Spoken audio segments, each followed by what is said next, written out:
घबराई हुई सांसों की आवाज। रात के ठीक 2:17 हुए थे।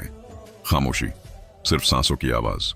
कमरा अंधेरे में डूबा हुआ था। सिर्फ एक मोबाइल फोन की नीली रोशनी।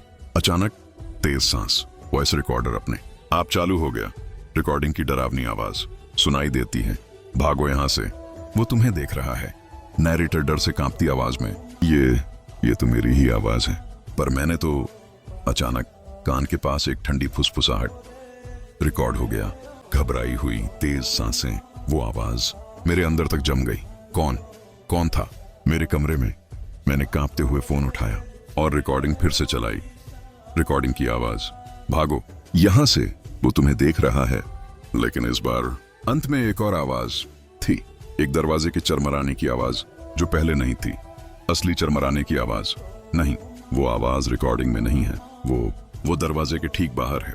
अटकी हुई सांसों की आवाज। वो आवाज दरवाजे के ठीक बाहर थी। मेरी आंखें उसी पर जम गई। हिम्मत नहीं हो रही थी कि मैं हिल भी सकूं। और फिर दरवाजे का हैंडल अपने आप घूमने लगा। दरवाजा चरमराता है। दरवाजा खुला, पर वहां कोई नहीं था। खाली अंधेरा गलियारा। तभी मेरी नजर फर्श पर पड़ी एक चीज पर गई। एक पुरानी चाबी। ये यहाँ कैसे आई? जैसे ही मैंने उसे छूने की कोशिश की, फोन से एक नई फुसफुसाहट आई। खोलो। गहरी फुसफुसाहट की गूंज। खोलो। पर क्या इस चाबी के लिए इस पूरे कमरे में कोई ताला नहीं था?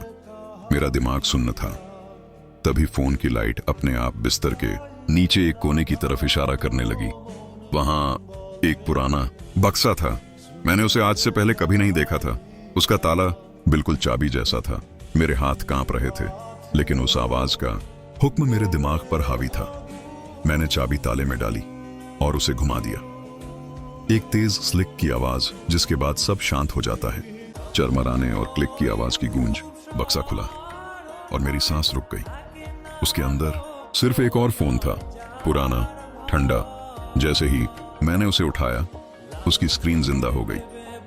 उस पर एक वीडियो था जिसमें मैं सो रहा था, और वो रिकॉर्डिंग आज रात की थी।